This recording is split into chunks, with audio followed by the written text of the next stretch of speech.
जय माता दी दोस्तों। माता रानी आपकी सारी मनोकामनाएं पूर्ण करें और आप जीवन में खूब सारी तरक्की करें। इसी के साथ आज का जो वीडियो है वो मैं शुरू कर रही हूँ। दोस्तों आज की वीडियो में मैं बात करने वाली हूँ साल 2023 में संतान सप्तमी का जो व्रत है वो कब रखा जाएगा, किस दिन रखा जाएगा, शुभ मुहूर्त क्या रहेगा, पूजा विधि क्या रहेगी, महत्व क्या रहेगा। आज के वीडियो में बहुत ही डिटेल से बात जो है वो करने वाली हूँ।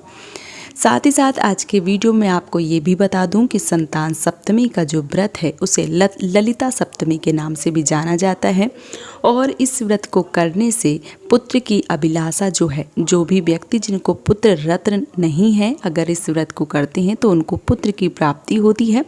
साथ ही साथ उनके पुत्र को उन्नति मिलती है, तरक्की मिलती है और उनकी जीवन भर भगवान भोलेनाथ रक्षा करते हैं। इसलिए संतान सप्तमी का जो व्रत है वो किया जाता है। बहुत सारी माताएं बहनें हैं जिनको ऐसा लगता है कि उनको कन्या जो है वो जो बेटियां हैं वो उनके पास हैं तो वो व्रत रखें या ना रखें। तो ऐसी माताएं बहनें भी व्रत रख सकती हैं क्योंकि ये संतान के लिए व्रत किया जाता है। तो चाहे वो आपके पास संतान में लड़की है या लड़का है, लेकिन ऐसा माना जाता है कि इस व्रत को अगर किया जाए तो अगर आप जीवन में पुत्र की प्राप्ति चाहती हैं और आपके घर में पुत्री हैं तो पुत्र की प्राप्ति होती है। साथ ही साथ पुत्र और पुत्री दोनों की भगवान भोलेनाथ रक्षा करते हैं और उनकी मनोकामनाओं को पूर्ण करते हैं। इसलिए इस व्रत को किया जाता है। और इस व्रत को किस प्रकार से किया जाता है आइए जान लेते हैं। हिंदू समाज के प्रमुख व्रतों में से एक व्रत होता है संतान सप्तमी का, जो हर साल भाद्रपद के शुक्ल पक्ष की सप्तमी को किया जाता है। इस पर्व पर भगवान शिव और माता पार्वती की विशेष पूजा अर्चना की जाती है। धार्मिक मान्यताओं के अनुसार यह व्रत मुख्य रूप से संतान की प्राप्ति, संतान की रक्षा और संतान की खुशहाली और उनकी समृद्धि के लिए किया जाता है।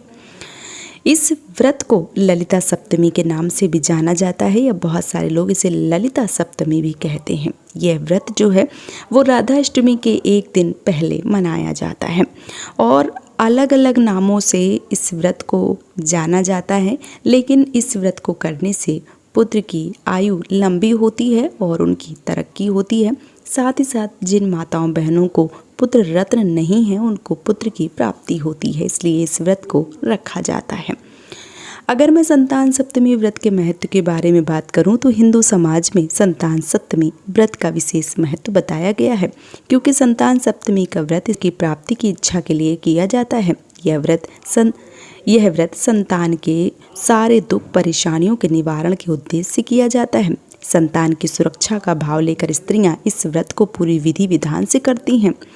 इस व्रत को पुरुष अथवा माता पिता दोनों मिलकर अपने संतान के सुख की रक्षा के लिए कर सकते हैं।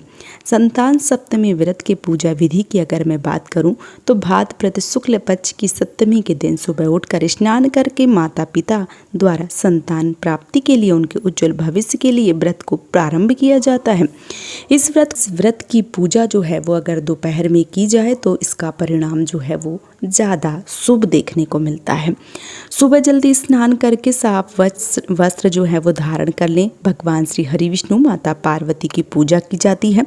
बहुत जगह पे माता पार्वती, भगवान भोलेनाथ और गणपति की पूजा की जाती है। जैसे हमारे यहाँ का विधान है, हमारे यहाँ शिव परिवार की पूजा होती है। माता पार्वती, भोलेनाथ और जो गणेश जी हैं उनकी एक तस्वीर मूर्ति जो भी है उसको रख के पूरी विधि विधान से पूजा जो है वो की जाती है।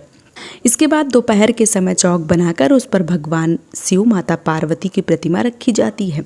उस प्रतिमा को स्नान कराकर चंदन का लेप लगाया जाता है। फिर अक्षत, श्रीफल, सुपारी अर्पित की जाती है। इसके बाद दीप जलाकर भोग लगाया जाता है। माता पिता द्वारा संतान की रक्षा का संकल्प लेकर भगवान शिव का डोरा जो है वो बांधा जाता है।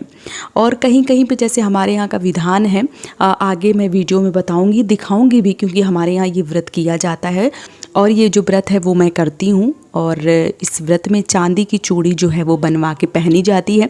वैसे मैंने पिछले साल के वीडियो जो है वो डाल रखे हैं, आप लोग देख सकते हैं। इस वर्ष के वीडियो जो है वो मैं बहुत जल्दी अपलोड करने वाली हूँ। साथ ही साथ इस वर्ष जैसे मनमास पड़ा है तो चांदी का छल्ला या चांदी की चूड़ी जो है वो बनवाई जाती है। मनमास पड़ता है या घर परिवार में बच्चे की शादी होती है या बच्चा जो है वो होता है, जन्म लेता है, तो ऐसे में चांदी की चूड़ी जो है वो बलदवाई जाती है, नई बनवाई जाती है। तो इस बार जैसे मलमास पड़ा है तो मैंने नई चूड़ी जो है वो ख़रीदी है। आगे वीडियो में मैं आपको पूजा विधि जब दिखाऊंगी तो मैं आपको दिखाऊंगी कि मेरे पास कितनी चूड़ियाँ जो है वो हो गई हैं और मैं कब से इस व्रत को कर रही हूँ, सारा मैं आगे की वीडियो में आपको ज़रूर बताऊँगी। तो अगर आप चूड़ी नहीं बनवा सकते हैं तो आप धागे में जो है वो गांठ लगाकर, क्योंकि संतान सप्तमी का व्रत होता है तो धागे में गांठ लगाकर भी इस व्रत को किया जाता है। और इस व्रत में मान लीजिए कि अगर आप चांदी का छल्ला या चांदी की चूड़ी बनवा सकते हैं तो वो भी बनवा के पहन सकते हैं। तो जो भी आपके सामर्थ्य में है उस हिसाब से आप व्रत को कर सकते हैं। इसके बाद उस डोरे को अपने संतान की कलाई में बांध दिया जाता है। इस व्रत के दिन भोग में खीर पूड़ी का प्रसाद चढ़ाया जाता है और जो पूड़ियाँ होती हैं, मतलब 7 पूड़ी जो होती हैं या पुए, मान लीजिए हमारे यहाँ पुए बनाने का विधान है, मीठी पूड़ी जो होती हैं वो 7 बनाई जाती हैं और 7 जो है वो माता पार्वती के लिए, 7 अपने लिए। जो माता पार्वती के लिए चढ़ाई जाती हैं वो बांट दी जाती हैं, गाय को खिला दी जाती हैं, ब्राह्मण को प्रसाद के रूप में आप किसी को भी दे सकते हैं। और जो 7 पूड़ियाँ बनाई जाती हैं वो स्वयं खाई जाती हैं, वो अपने बच्चे को नहीं दी जाती हैं।